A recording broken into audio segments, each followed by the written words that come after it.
This podcast is brought to you by Infinite Resources, a local staffing agency connecting diverse job candidates in central Iowa companies. Amplified. Welcome back to Black and Privileged in America podcast, power, love, and money conversations relevant to Black thriving, supported by Infinite Resources. I'm your host, Abena Sankofa. We could all use a little professional coaching these days. My guest today is going to share a few ways for Black people in general and Black women in particular to shine in the workplace. But first, catch Black and Privileged in America podcast on the Amplified DSM network, on the Amplified DSM YouTube channel, all social media platforms, and everywhere you listen to podcasts. Paula Bell is the CEO of Paula Bell Consulting, which provides holistic support and services for her clients. She is also the DEI business consultant for Culture All. Paula has received a number of accolades for her work, including Iowa's most influential CEO in holistic support from CEO Monthly magazine and the President's Volunteer Service Lifetime Achievement Award, to name a few. Please welcome Paula Bell. Hello, hello. Hi. Oh my goodness. I'm so honored to have you here, sis, for real. You're sweet. No, you are. You are.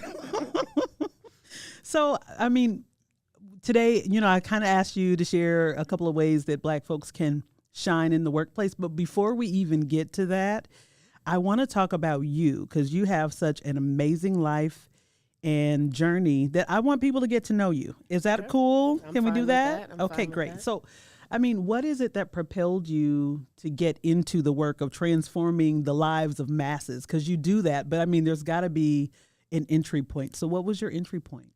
My entry point is when I tried to take myself out. Is my entry point is when I was in a place of real darkness where I didn't understand my own self-worth. I didn't really understand who I was. I didn't understand the value that I bring to the world. And it was because of things that have happened in my past. Life is life out here. Yeah, it really is for a lot of people. For a lot of people. And so when I was younger, around college age, that's when I tried to take myself out. But I also realized during that time, through a church service actually, that Donnie McClurkin was actually not only was he the minister at that point in time, but he was also the musician. He was bringing some songs to the conference. Okay, so wait a minute. You mean Donnie McClurkin saved your life? Are you kidding me? I don't even know if he knows that. Wow. I was all the way in the back of this room when at the Oral Roberts University campus. I'll never forget it. I was in the back of this room next to a good friend of mine, and he pointed to me all the way from the front, and he told that friend of mine to put your hand on her stomach. And I was like, what? Because you know what? In church, they say, run around 3 times, slap 3 people a high five. But this was different, right? This was different. And it was also scary because I was like, what is he about to do?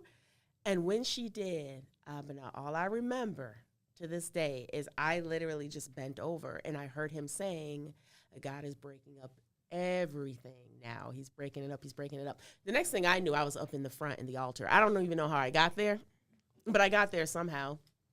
And then it was that day that I started to change my life, and I started to work on me, and I was getting a lot of different affirmations and confirmations from people that is what I needed to do. I needed to let go of some things. I needed to let go of negative words that had been spoken to me. I needed to let go of all those things. And once you let it go, it's going to open up space for you to grow. And so that's what I did. And it was a good journey, 4 or 5 year journey to get me to where I am today. And when I overcame that, it was with the strength and help of God. It was, to me, that was pivotal to, I don't want anybody else to have to go through that if I can help and if they're willing to have to help. So from there, that's pretty much been my mission. How can I motivate, encourage, and inspire others? And with me doing that, it keeps me grounded, so I don't go back there too. Right. I was going to say, how do you not? Yeah. Right? Just because you overcome something doesn't mean you can't be triggered or things can't happen again that can bring you back to that space. But it's understanding how to get your mind right, how to get grounded, how to get secure in who you are as a person. What are your core values, your core beliefs, all of those things that will help you to stay grounded. And I've learned all of that over time, and I continue to learn. And so as I learn, I put it out into the atmosphere, and that's my passion. I just want to see people live a fulfilling life of purpose, because I'm sick and tired of seeing people take their purpose to the grave, especially if somebody else is depending on them to fulfill that purpose, to continue to fulfill theirs. So that's really my motivation. I That's love a little that. bit of my story. Yeah. I mean, you talked about letting go. And you said it was like a 4 or 5 year process of that.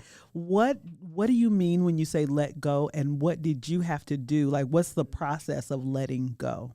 Well, first you have to do some serious self-reflection and introspection. Ooh-wee, yeah. And you have to be vulnerable, and you have to look at yourself in the mirror and know that sometimes you're not going to like what you see, but that's a part of the healing process. Then you have to determine what are those things that don't serve you any value. That could be people. That could be things that you're doing. That could be jobs. That could be volunteerism. That could be leadership. What are those things that are not serving me any value, that are taking up space? Some of those decisions are hard decisions to make, because you might feel that you're letting someone down. But if you're in a space not serving you value, what value are you actually giving to that organization or to that person? So you have to determine what those things are that aren't serving you. And then you have to start doing some cleanup. You need to start to have those hard conversations maybe, or let go of some things, and do it unapologetically.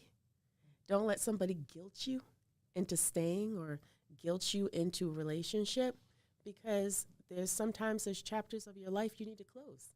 Some people are in your life for a reason, season in a lifetime. And I think Tyler Perry said it best in one of his plays. Don't confuse those seasonal people with lifetime expectations. And so you have to figure out, where do individuals fit? And you have to be really true to yourself, because if you don't know who you are, how on earth are you interacting with other people? If you don't love yourself, how can you truly love someone else if you don't even have that love for you, and you are the most important person to you, right? So it's just a process of doing a lot of self-reflection and introspection. And one of the things I do now, and I started it in 2014. I've been consistent up to this point. So it's been 10 years now. 10 years. That's 10 quite years. a long time. That's a commitment. Yes. And Yeah. I take the last 2 weeks of the year off. I don't work for my business. I shut my business down. I don't work for anybody else. I actually go into hibernation. And my family knows it. Everybody knows it. This is Paula time, where I need to decompress. I need to reevaluate. I need to look at my goals and see what I achieved, what might I not have achieved, where do I want to go. And I need that time to just level set and get regrounded. And I realize if I don't do that, my next year is not as smooth as it could be. So you take the last 2 years, 2 months, 2 weeks. Goodness, let me get it right. The last 2 weeks of every year, you take completely off. You unplug. Yeah. And when I go for a position, that is when we go through the offer, that is a non-negotiable. I love that. If I can't have the last 2 weeks of the year off, it's not going to work. So it's a non-negotiable for me, because it's really important, because I don't want to get back to that place of depression, back into that black hole. So this for me is how I manage and how I cover my mental health. What kind of support system did you have as you were beginning this journey of, becoming more of who you are now? Because I feel like it sounds amazing to me, but I know you have to have some support. So what did your support system look like? I was very intentional on who was around me at that point of vulnerability. And so luckily for me, I was at a private Christian university. That's how I was brought up. And I know everybody's faith, everybody has different faiths, different beliefs, and I respect that. That just happened to be my faith and my belief. And I had people who I was very close to, and it wasn't a lot. It was a handful of people, maybe 5, who really knew what was going on with me and who knew where I was trying to go. And so that journey I was very intentional and strategic on how I shared, and I didn't know it at the time, actually. I didn't even realize I was being intentional or strategic. They were just people that I felt had my best interests at heart, truly loved me, truly supported me, and truly wanted to help. Because they knew me when I wasn't good, and now they know me when I'm repairing myself and trying to get better. So I was very intentional. But what was also interesting is we all had our trials and tribulations that we were going through. So it was a nice little support system as all of us journeyed. I mean, we were young. We're trying to figure life out and figure things out. And then because of that, I had some parental support. So my family was then extended because my family supported these individuals. Their family supported me. And so you had that additional layer of covering, which I thought was great. But to your point, it's not just about having the support, but them holding you accountable. Oh, so accountability is huge. Yeah. Yes, they would check me. Yeah. You know, when I was doing things that didn't serve me, or when I might be going back into those places, because at that point I was a people-pleasing person and I tried to buy love. So I would do things for people in hopes that they would like me. And I've gotten past that now. I'm still a generous person. I don't believe that is not a part of who I am. I take after my grandmother in that way. But you also have to know how to be generous. You can't just give your resources to give everything. Yeah, give everything. Can't. Yeah. You just can't. So it was some growing pains there and learning, getting hurt a few times, still learning. But it was having those people around me, a small group of people who supported me, but also held me accountable. So you mentioned that there are people, you quoted Tyler Perry, there are people who are in your life for a reason, a season, or a lifetime. Those people that were in your life at that point, are they lifetimers? They're lifetimers. I still talk to them today. Oh, so what's that like when you reconnect? Like we never left. That's literally how it is. So we don't talk all the time. But my roommate and best friend who was at my wedding, who we've been through things from thick and thin, we just reconnected again a month ago.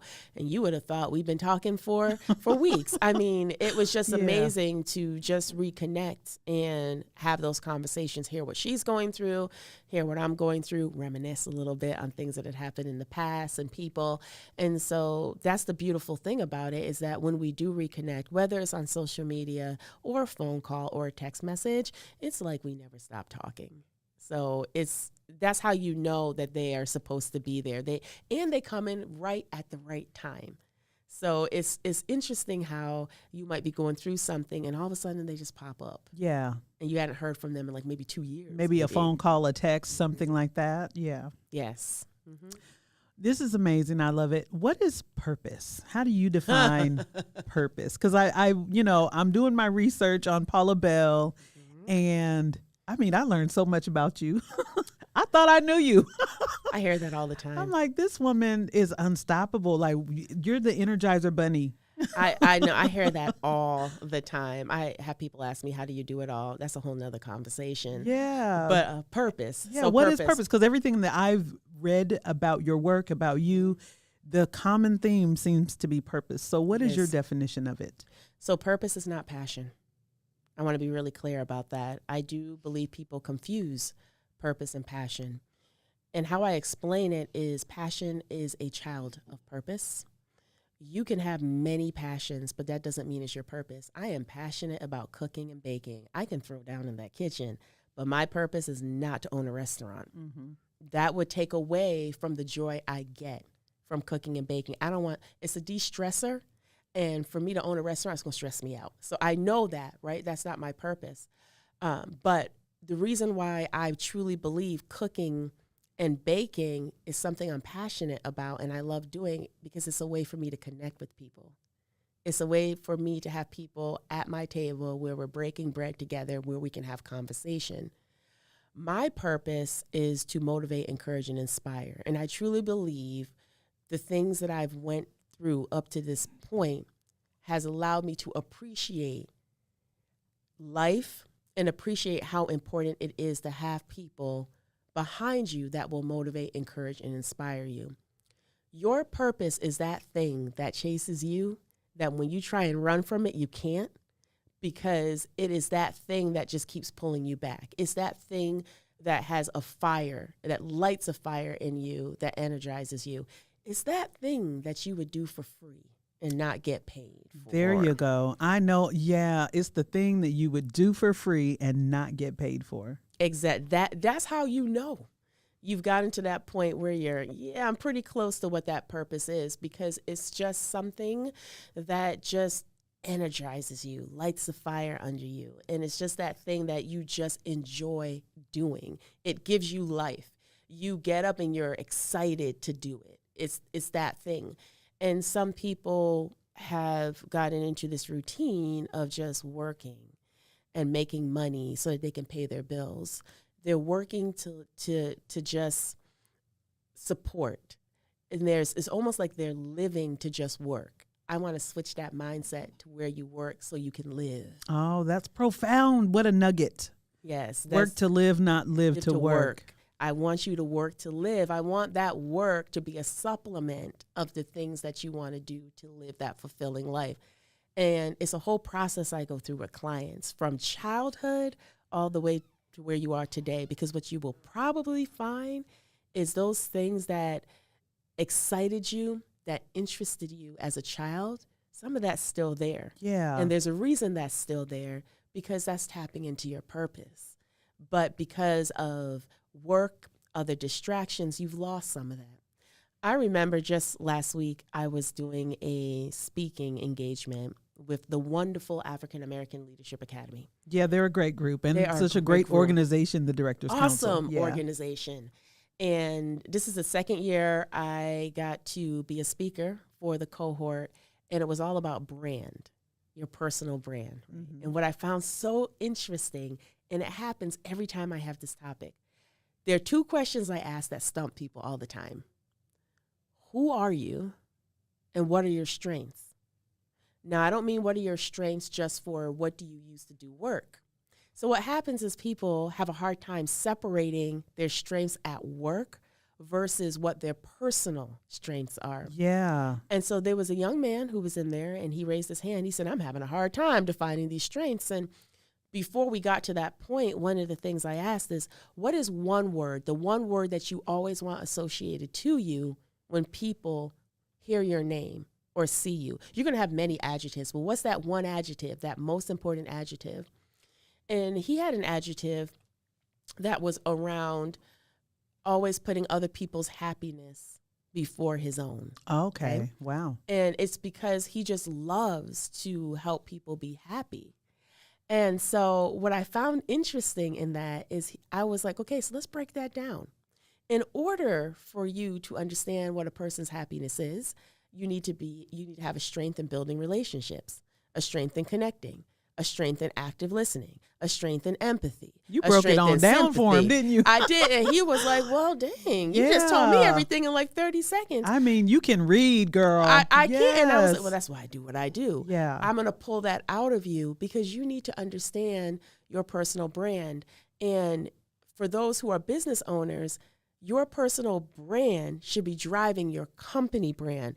You're spending so much time on your company brand that if somebody asks you about you personally, you can't even talk about yourself because you haven't spent time on defining what that personal brand is. What's your personal mission statement? What's your personal brand statement? What's your elevator pitch?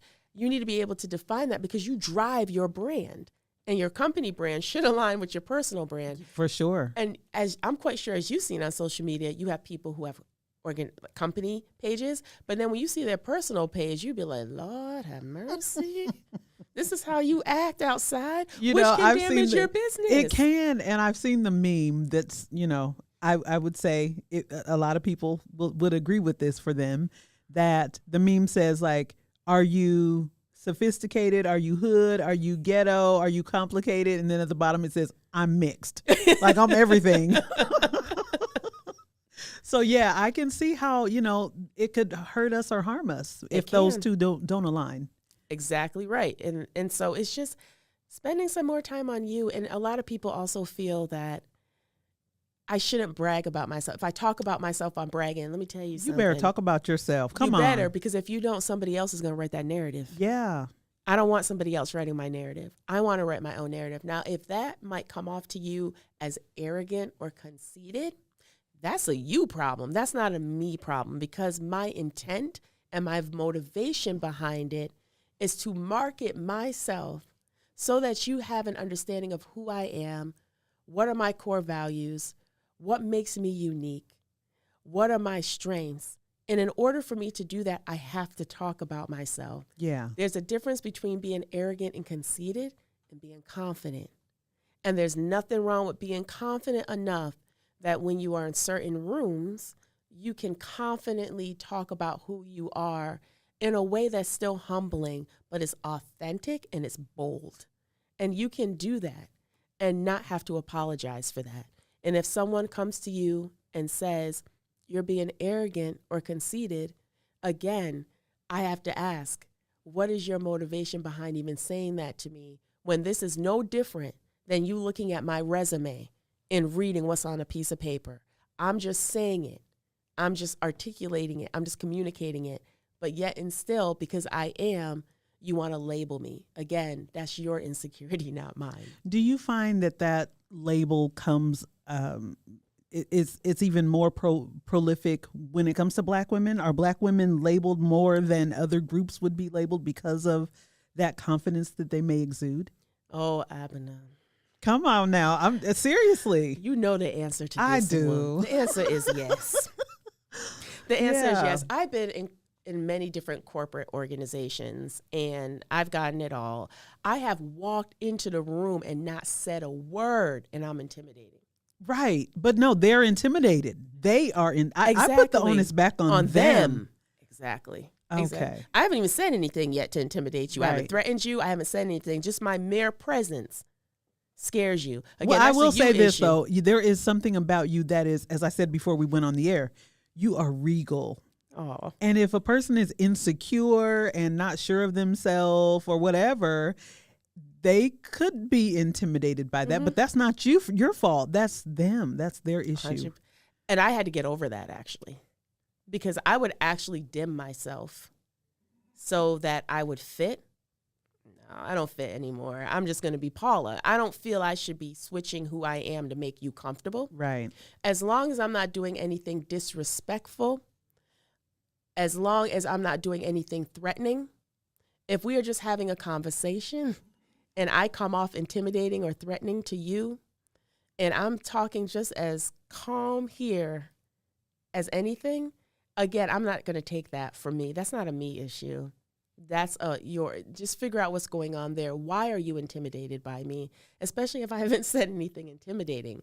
But yeah, I mean, we get pegged the angry Black woman. We could sit in a room, say the exact same thing as a non-person of color with the same voice tone, the same behaviors, body language, and we're told we're angry because aggressive. I've had a couple of managers in my career tell me that my passion is intimidating. Yeah. Whatever. Come on, y'all. Really? And sometimes you step back and I do reflect. I have to think, so could I have said that differently or whatnot? And then I'm like, this is too much energy. Mm-hmm. If you're telling me I should be able to bring my whole self to work, then you're really not ready for my whole self. So I'm not even giving you my whole self yet. I'm still holding back on some things, right? And so I had to really get confident in who I am. And I take it. I still get it to this day. I get comments like that and feedback like that. That just might mean I'm just not the person for you. And not everybody's for you. And I'm okay with that. Not everybody's my ideal client. Not everybody is somebody I should coach. We're just not a good fit. And I'm okay with that because there's an abundance out there of people who can probably service you and be a better fit for you. And I don't take that as a negative with me. I just take that as it just wasn't meant to be. Right. So I was looking at your website, which is your website is a phenomenon because I'm like one person. Mm-hmm. This came out of the mind of one person. Like, what planet is Paula from? Mm-hmm. Okay. So mind, body, soul. Yes. I kept seeing that over and over. You do life coaching, career development, professional coaching, all different sorts of coaching. And then there was a line in terms of talking about the mind aspect, limiting beliefs and self-sabotage. Can you talk a little bit about what that means and what you see in your practice? So let me give you an example. So yes, you have a holistic experience with me, and that's what makes me unique as a coach. So for example, let's say you come to me for career coaching and you want to either do a career pivot or you want to advance in your current position. And so let's say I start coaching you and we start building on certain skills and competencies. Then all of a sudden, I start to hear self-sabotaging phrases you use towards yourself or some limiting beliefs that you have. Well, I can't do that. That's not in my wheelhouse. Okay, so let's back up a minute. I'm now going to move from being your career coach to your life coach. But you don't have to move coaches. My content and approach might be different, but you're still with the same coach. And that's why I do that, because I found that when I would start with a person on their journey, I would find as we go through the journey opportunities to do different types of coaching. I don't want you to go to another coach because I already have built a relationship with you. I already have traveled some of this journey with you, and I want to travel it all the way. So when I hear people using negative phrases about themselves or bringing back feedback they got back from others that actually isn't true. And that's another thing. Feedback is good, but you have to know what feedback to take and what feedback to leave on the table. Yeah, absolutely. I like to say, eat the fish, but throw away the bones. Exactly. Yeah. Exactly. So what are those things that resonate with you and those things that don't? Because some people will camouflage feedback as opinion. And so they're really giving you their opinion of you, not feedback. You have to know the difference, right? So when I do the whole mind, body, and soul aspect of it, I need to get your mind right, because if I can't get your mind in a place of stability, as a martial artist, so you probably saw my website too. Yeah, because I'm coming to that too. To martial arts, right? So as a martial artist, one of the things that we learn in martial arts is this concept of structural integrity. And what structural integrity means is that your body is always in the right position. Mm-hmm. Because if your body is even a little bit off, you could get hurt. So your structural integrity, you have to be grounded at all times. That's why you spend a lot of time doing stances, understanding your body position, understanding how to sit in a stance, understanding how your body moves. And so that's a mind shift thing, right? You have to get your mind right to be able to train. I take that same approach in my coaching. I need to get your mindset right. I need to get your structural integrity better. Then I can build on it, because right now your structural integrity is unstable. It's not stable, it's unstable. And so I want to get that a little bit better. And so when I start hearing those thoughts that are negative versus positive, we need to address that and determine where the root of that is coming from. And so that's when I back up a little bit. Well, let's talk about that for a minute. Why do you say that about yourself? And so, those limiting beliefs, I got to get rid of them. Got to get rid of them. What happens to us when we neglect our bodies? Because you also, we were leaning into body. So you have an entire fitness program. Mm-hmm. What happens to us when we neglect our physical bodies? Well, if you're not well as a person, you're not going to perform well. If you're constantly sick or constantly under the weather, and I went through this stage, you're not going to have any energy to live out the fulfilling life you want or your purpose. So it all works together. You have to make sure you're taking care of your body. I'm not saying go out here and because I'm not 100% clean. I will give you probably a good 80, 85%. I probably You're eat so right honest. and whatnot. Yeah, I'm not 100%. I don't work out every day either. I had a little stumble last week where my knee is a little banged up. So I haven't worked out this week, but I don't feel bad about it. I mean, you have to know when to let your body rest, but you also have to know that you have to take care of it. Because to me, your body is your temple. And again, if that structural integrity isn't there, you're not going to perform as well as you can perform or do the things like you want to do. So it's interesting to me. I'll be on Facebook sometimes, and I'll be watching some of the people that I know put up these pictures of all this type of food and stuff that they're eating. And I'm like, now y'all know. Why are you in my business, Paula? We got diabetes. We got high blood pressure.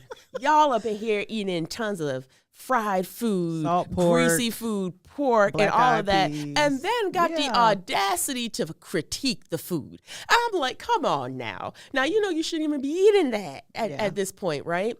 And so it's all good to do everything in moderation, but I also know how important it is to take care of your body. So let me be a little bit even more vulnerable. So you say I do group fitness programming. Yes, I do. Mm-hmm. Okay. So I do high intensity cardio. I eat relatively good.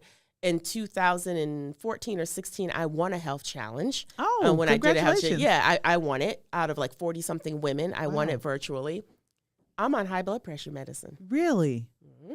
Had started last year because I'm a Black woman, because it runs in my family, because of other things that happen with Black women as we get older, right? There's a ton of stuff. Yeah. I have to take a small doses of blood pressure medicine. Now, my doctor is amazing. And he was like, I need you to get out your own mind because I know where you're going with this. He says, it's nothing you have done wrong. This is hereditary because they ran all the tests. I have no calcification on my heart. My test came back 100% clean. He said, you need to keep doing what you're doing. Unfortunately, this is just a part of your genetic makeup. Mm-hmm. And we just want to make sure this is not something that takes you out earlier than you're supposed to be taken out. So yeah, it was a humbling experience for me. It made me upset. It made me mad. Were I've you gotten scared? over it. I was.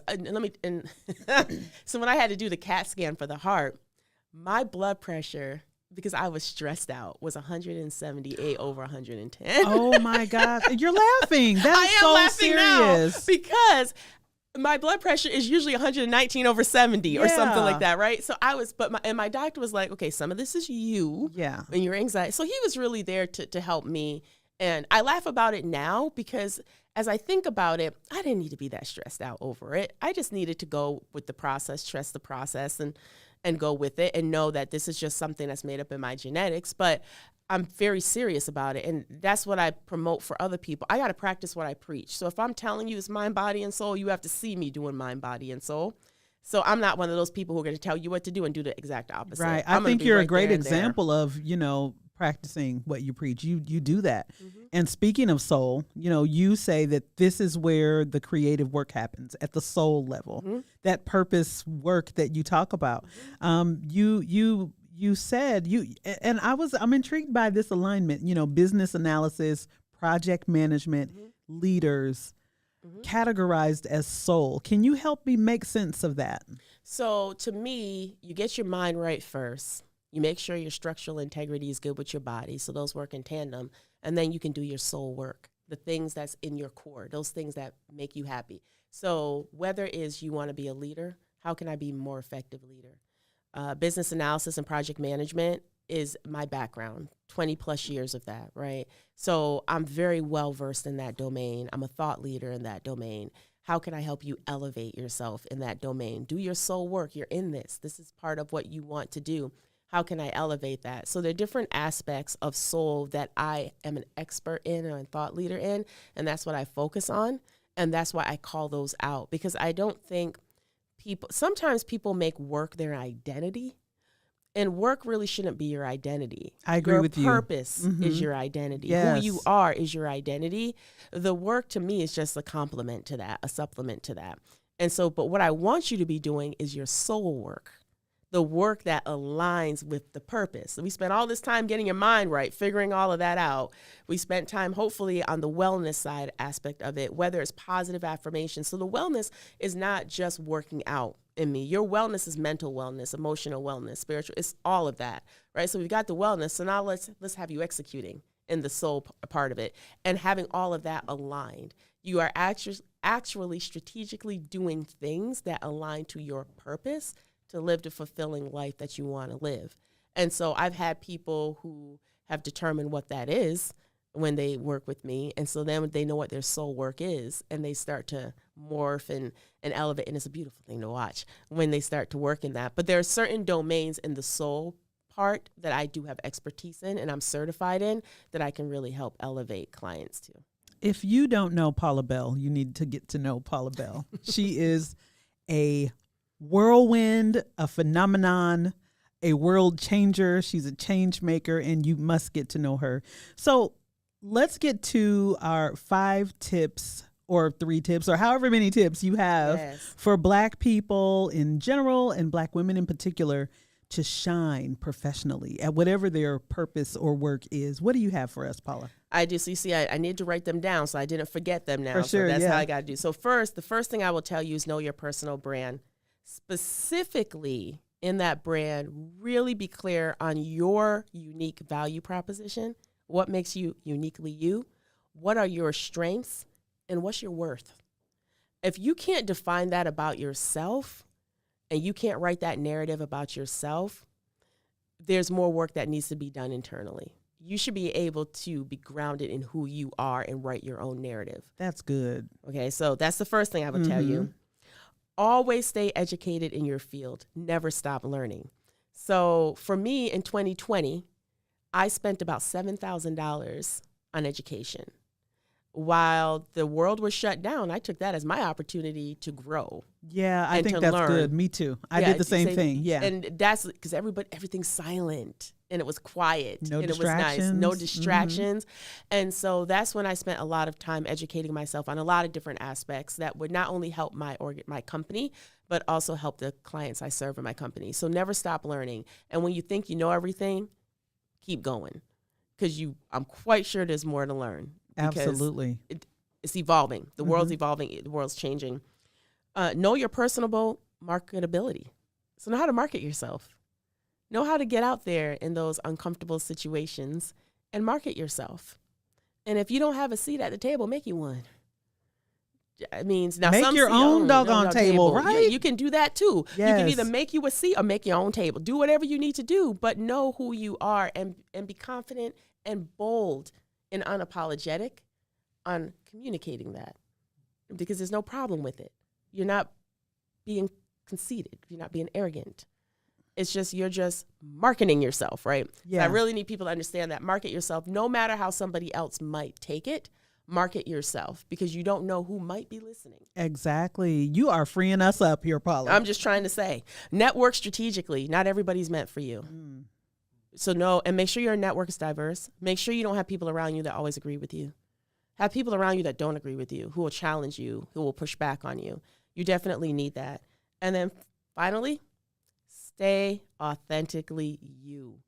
Yes. Do not let anybody change who you are at your core, because you're that reason. You're there for a reason.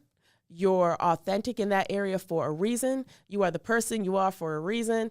Don't let somebody change your authenticity. Stay true to who you are. Stay true to your beliefs, your core values, your strengths, and that will get you far. You may not be liked by everybody. It's okay. You may not be accepted by everybody. That's okay.